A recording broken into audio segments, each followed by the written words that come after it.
योग के तो अष्टांग 8 अंग बताए 8 अंग गए हैं। जी। तो उसमें यम, नियम, आसन, प्राणायाम, प्रत्याहार, ध्यान, धारणा, समाधि, जी ये अष्टांग योग है। और इन अष्टांग योग के अतिरिक्त भी एक और योग है, जी ईश्वर प्रणिधानाद्वा। जी। ईश्वर का अपने हृदय में ध्यान करना ये सबसे बड़ा योग है। अच्छा। और इसी योग को गीता जी में तीन योगों में विभाजित किया गया। जब परमात्मा कर्म से जुड़ जाते हैं जी तो वो कर्म योग हो जाता है। जी जब परमात्मा को हम भक्ति से जोड़ते हैं तो भक्ति योग हो जाता है। जी और जब परमेश्वर को हम ज्ञान से जोड़ते हैं जी। तो ज्ञान योग हो जाता है। तो ये ज्ञान या भक्ति, ये सारी चीजें कर्म से तो जुड़ती हैं गुरुदेव। भक्ति भी तो एक किस्म का कर्म है। कर्म का अर्थ यहाँ, जी। कर्म का अर्थ यहाँ वैदिक कर्मों से। अच्छा, मतलब कर्मकांड। हाँ, कर्म का। अच्छा, और भक्ति का? भक्त का मनोवृत्ति से, मनोवृत्ति से। और जो तीसरा आपने बताया ज्ञान, चिंतन। तो भक्ति और ज्ञान में चूंकि ये दोनों ही मनोवृत्ति के ऊपर आधारित होते हैं तो बड़ा बारीक अंतर होगा थोड़ा सा। तो वो क्या है? एक में मस्तिष्क प्रधान है, एक में हृदय। आहा, अद्भुत। तो मतलब ज्ञान में मस्तिष्क प्रधान हो जाता है और भक्ति में कि जब, अब ये जो मस्तिष्क और हृदय के बीच में अक्सर विभेद हम लोग सुनते आते हैं और अक्सर आम बोलचाल की भाषा में हम लोग कह देते हैं कि बुद्धि और मन या चित्त और अहंकार, तो और इसके बीच में हमें अंतर पता नहीं होता। नाम तो पता होते हैं लेकिन अंतर पता नहीं होने के कारण हमारी अवस्था इन चारों चीजों में एक जैसी रहती है। तो वो अंतर कैसे पता करें? अंतर तो शास्त्रों ने व्याख्या में कर दिया है। अब शास्त्र तो सब पढ़ नहीं पाते। जब हम किसी वस्तु का मनन करते हैं जी तब मनोवृत्ति होती है। जी। जब हम जानने का प्रयास करते हैं तब बुद्धि वृत्ति होती है। जी। जब मान लेते हैं तो अहम वृत्ति होती है। जी। और जब चिंतन करते हैं तो चित्त वृत्ति होती है। वाह, बहुत अद्भुत। अब इसमें एक झंझट ये खड़ी हो जाती है कि ये कहा जाता है कि सत्य जो होता है, एक तो सत्य हो गया कि शाश्वत सत्य की श्रेणी में आता है, और एक सत्य ऐसा होता है कि हर व्यक्ति का अपना सत्य होता है। तो फिर इस विभ्रम की स्थिति में हम किसको सत्य मानें? शाश्वत को सत्य मानेंगे। लेकिन वो शाश्वत सत्य तो उन्होंने कहा कि लाभ हानि जीवन मरण वाली बात हो गई। लेकिन जो हर व्यक्ति का ऐसा नहीं कहा जी, ऐसा नहीं कहा जी। सत्य एव सत्यम। जी। सत्य जिसका कभी नाश न हो उसी को सत्य कहते हैं। अद्भुत। जी। तो शाश्वत का अर्थ जिसका कभी नाश न हो। जी। और फिर असत्य किसको कहेंगे? उससे विपरीत जिसका नाश होता रहे। और फिर मिथ्या, जो अपने संतों ने कहा है कि ब्रह्मम सत्यम जगत मिथ्या, उन्होंने असत्य नहीं कहा। नहीं, असत्य कहा जी। असत्य, मिथ्या शब्द असत्य का पर्यायवाची है। अच्छा। और ब्रह्मम सत्यम नहीं, ब्रह्म सत्यम जगन मिथ्या। अब इसमें एक चीज और बड़ी हम लोगों के सामने खड़ी हो जाती है। आम बोलचाल की भाषा में हम लोग अक्सर ये कर देते हैं। उन्होंने कहा कि नहीं, हमारा गुरुजी के प्रति विश्वास है।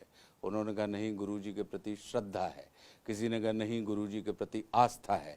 और हम अक्सर इनको पर्यायवाची मान लेते हैं। देखिए, विश्वास जहाँ तर्क के बाद स्थिरता आती है वो विश्वास होता है, और जहाँ तर्क बिना किए ही मन रम जाता है वो श्रद्धा होती है।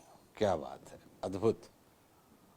और वही जब टिकाऊ हो जाती तो आस्था हो जाती है। अब देखिए, आपने जितनी सरलता से इन तीनों चीज़ों के अंतर को स्पष्ट कर दिया, और हम लोग अभी तक क्या समझते थे कि ये तीनों कहीं ना कहीं एक दूसरे के पर्यायवाची हैं। तो विश्वास मतलब तर्क से जिस चीज़ के प्रति हमारा समर्पण पैदा हो उसको विश्वास कहेंगे। श्रद्धा मतलब जिसमें तर्क ना हो उसको हम श्रद्धा कहेंगे, और विश्वास उत्पन्न हो जाए। और जब हमारा समर्पण बिल्कुल दृढ़ हो जाए, स्थायी हो जाए, तो वह आस्था की श्रेणी में आ जाता है।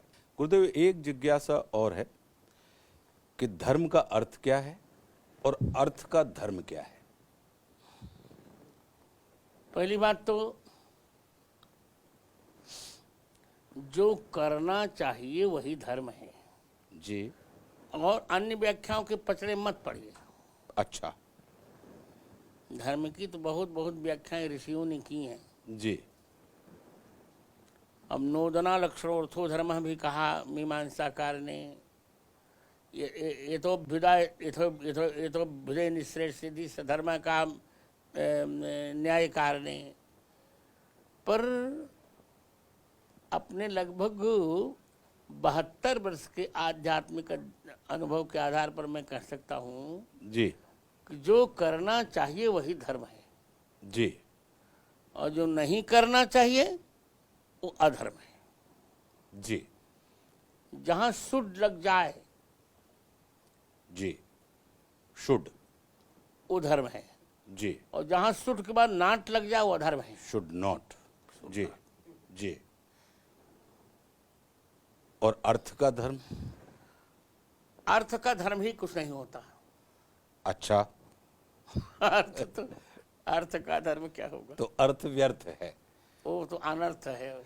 नहीं तो उसी व्यर्थ के चक्कर में तो आज की तारीख में पूरा अनर्थ हो रहा है, क्योंकि पूरा जगत जो है उसी अर्थ की प्राप्ति की ओर भाग रहा है। let them die, let them die, ji. let them dry, ji. let them cry, but ji. let us fly। वाह। अक्सर एक चीज और होती है, हम लोग चेष्टा करते हैं कि हम अपनी धार्मिक मान्यताओं को पुष्ट रखने के लिए अक्सर उसको विज्ञान की कसौटी पे कसने का प्रयास करते हैं और उसको विज्ञान सम्मत बनाते हैं, जबकि धर्म विज्ञान से कहीं बहुत ऊंचे स्थान पर अवस्थित है। धर्म का संबंध आस्था से जुड़ा हुआ है। जी। अब विज्ञान का आस्था से कोई लेना देना नहीं। लेकिन आजकल ये प्रचलन में अक्सर देखा जा रहा है कि लोग उसको वैज्ञानिक तरीके से कहीं ना कहीं पुष्ट करके धर्म के प्रति अपनी वैधता घोषित करने का प्रयास करते हैं कि देखिए विज्ञान भी यह कह रहा है। ये तो उनका पक्ष अलग होगा। जी। पर मैं जो चर्चा कर रहा हूँ, जी। अब माता पिता की सेवा करना है हमारा धर्म है। जी। अभी क्या वैज्ञानिक, इसमें कौन सी विज्ञान की कसौटी पर कसेंगे बताओ? नहीं, अक्सर ये होता है कि उन्होंने कहा कि हमारे ऋषियों ने कह दिया कि पृथ्वी तब भी गोल थी, इस टाइप का जो हम कहते हैं कि नासा ने, देखिए नासा ने ये रिपोर्ट भेजी है जो हमारे शास्त्रों में लिखा हुआ है। ये तो केवल आनंद के लिए कहते हैं। अच्छा, आनंद के लिए। धर्म का संबंध हमारे जी। आस्था से है। जी। यही बात मैंने कोर्ट में कही थी। अच्छा। उन्होंने कहा कि राम जन्मभूमि को आप वैज्ञानिक, मैंने कहा देखिए यहाँ विज्ञान कुछ काम नहीं, आस्था यहाँ काम करेगी। जी। करोड़ों वर्षों से हिंदुओं की आस्था है कि यहीं पर राम जी का जन्म हुआ था, इसलिए यह प्रमाण है। जी। मैंने उन लोगों से कहा था कि तुम कहते हो ना कि अमुक स्थान पर मोहम्मद साहब का बाद रखा हुआ है, जी। क्या इसमें क्या विज्ञान तुम्हारा है बताओ? कैसे माना जाए कि मोहम्मद साहब की दाढ़ी का ही बाल हो सकता है और किसी का बाल वहां रख दिया गया हो तो क्या करोगे? जी। तो वहां केवल मान लेना पड़ता है। जी।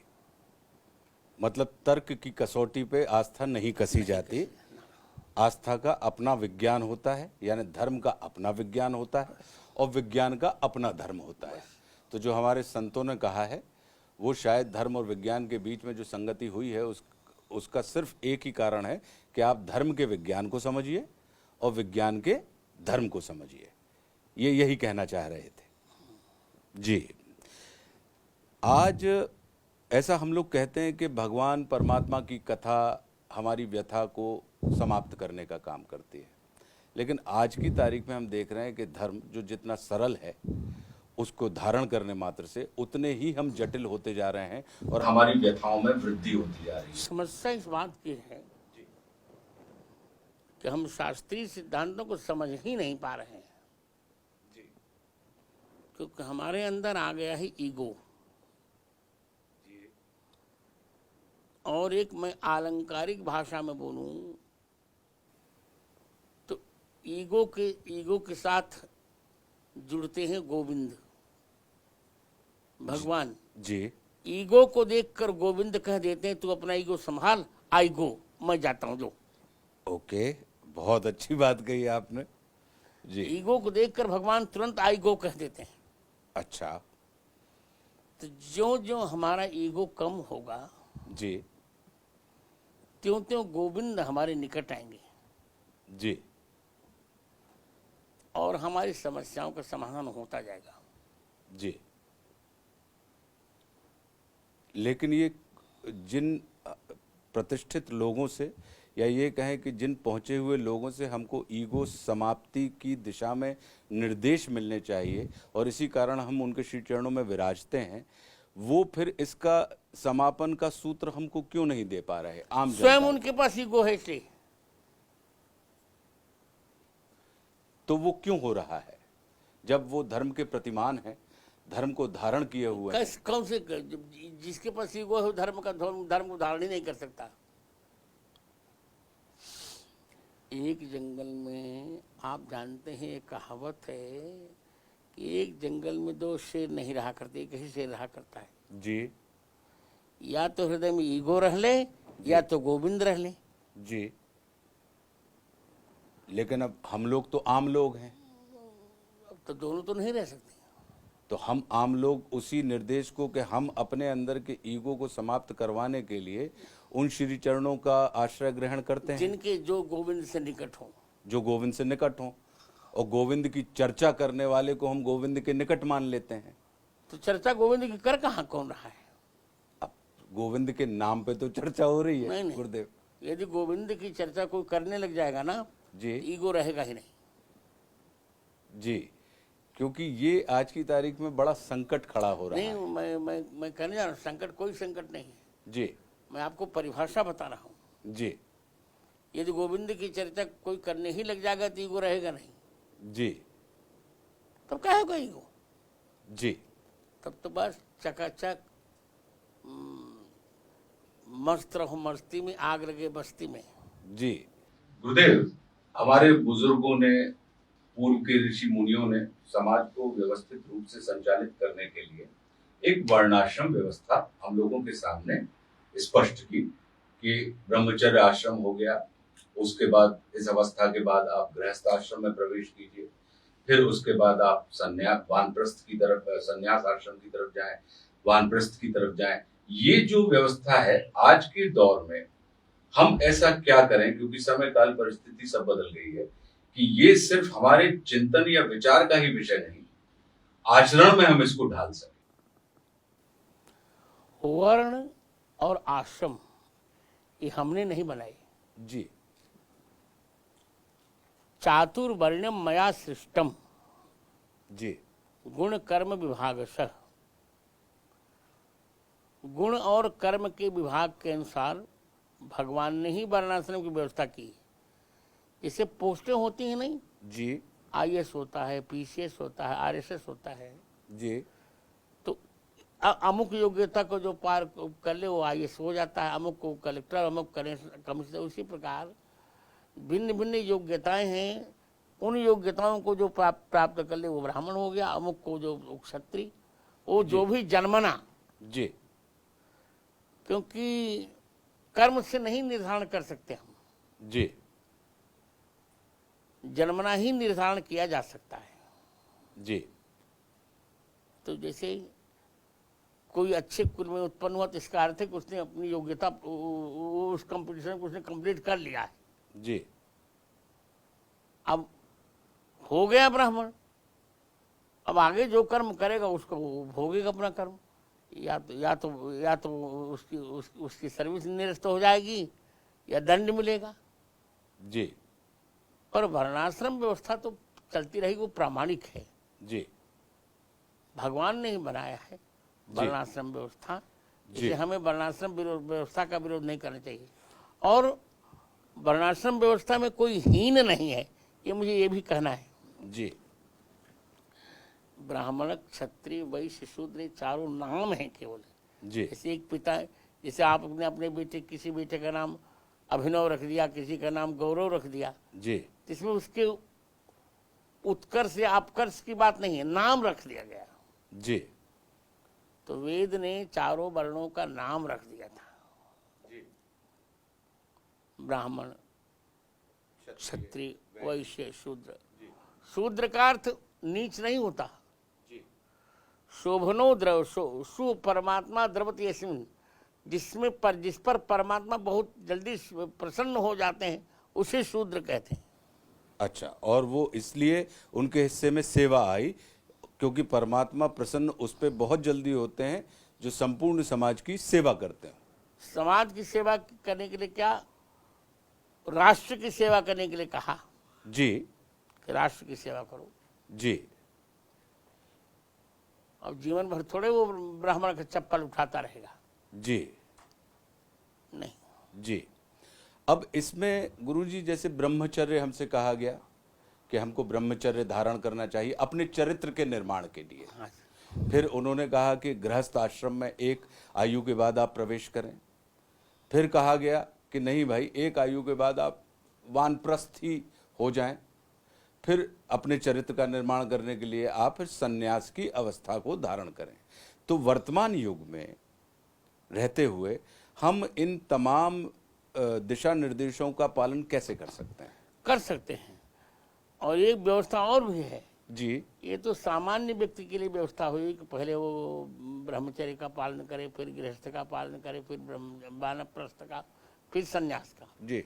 और एक श्रुति और यदहरेव निर्विद्येत तदहर, यदहरेव विरजेत तदहरेव निर्विद्येत। जिस समय व्यक्ति को वैराग्य हो जाए उसी समय वो संन्यास ले सकता है। तो इसमें आयु का संबंध नहीं है, ये अवस्था की स्थिति है। अब जैसे मान लीजिए हमने रामचंद्र दास को विरक्त वेश दे दिया जी। अब इनको विरक्त वेश, गृहस्थाश्रम पहले इनको विरक्त वेश दे दिया जी। तो हम जान गए जी कि ये व्यक्ति अब निर्वीण हो चुका, अब संन्यास को संभाल सकता है। जी। शंकराचार्य ने 8 वर्ष में संन्यास ले लिया था। जी जो जितनी जल्दी ले सके। जी हमारी अवधि की कहावत है, टूटे ही घोड़ी सांझे पलान ले चाहिए। जी जब घोड़ी कमजोर हो तो शाम को ही उसकी यात्रा शुरू कर देनी चाहिए। अब शरीर का क्या भरोसा, जितना जल्दी हो सके उतना भगवान का भजन जल्दी करना चाहिए। जी। तो मतलब ये चारों अवस्थाएं साथ में रह सकती हैं और हमारा चरित्र का निर्माण हो सकता है। मैंने बार बार कहा है, जी। लोग ब्रह्मचर्य का गलत अर्थ लेने लगे हैं। जी। अविवाहित व्यक्ति भी ब्रह्मचर्य का पालन नहीं करता, विवाहित व्यक्ति भी ब्रह्मचर्य का पालन करता है। गृहस्थ को सबसे बड़ा उपाय शास्त्रकार ने बताया कि अपनी पत्नी से जितना चाहे उतना प्रेम कर सकता है, पर पराई नारी के केवल चरण तक उसकी दृष्टि जानी चाहिए। यदि पराई नारी के मुख पर उसकी दृष्टि चली गई उसी दिन सारे पुण्य उसके समाप्त हो जाएंगे और न उसको गुरु बचा सकेंगे न गोविंद बचा सकेंगे। ना गुरु बचा सकेंगे और ना ईश्वर बचा सकेंगे। नहीं, कोई नहीं बचा सकेगा। जी।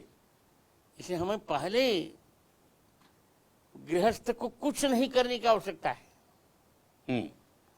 कोई जप नहीं, कोई तप नहीं, कोई, ये सब तो हमारे लिए छोड़ दीजिए। जी। हम तो कर रहे हैं गृहस्थों के लिए। जी। गृहस्थ का एक ही जप है, एक ही तप है, एक ही संयम है, एक ही योग है, एक ही ज्ञान है, एक ही ध्यान है कि केवल अपनी पत्नी के प्रति उसकी भोग्य दृष्टि हो और सर्वत्र योग्य दृष्टि हो। वाह।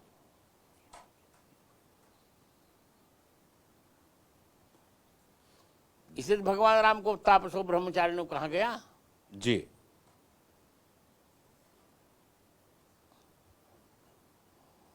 और आपको यह जानकर अच्छा लगेगा जी।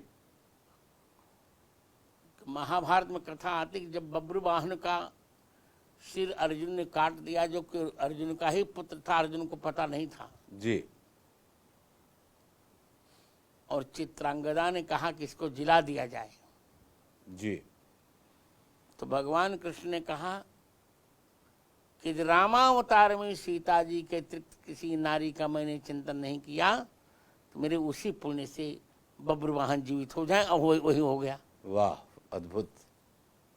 गुरुजी, एक और हम लोगों के आज की तारीख में नए बच्चों के सामने ये खड़ा होता है कि वो अक्सर कह देते हैं कि no, I am not religious but I am spiritual. ये गलत है। वो क्या अंतर है? गलत है। रिलीजियस और स्पिरिचुअल दोनों पर्यायवाची ही हैं। जो स्पिरिचुअल होगा वही रिलीजियस हो सकता है। थोड़ा सा इसके ऊपर हल्का सा प्रकाश डालेंगे देखिए, सरलता के लिए? रिलीजियस का अर्थ होता है धार्मिक, जी। स्पिरिचुअल का अर्थ होता है आध्यात्मिक। जी। तो धर्म ही तो अध्यात्म है। थोड़ा सा अगर इसकी व्याख्या कर देंगे आप हल्का सा। अध्यात्म का अर्थ है जहाँ आत्मा का चिंतन हो।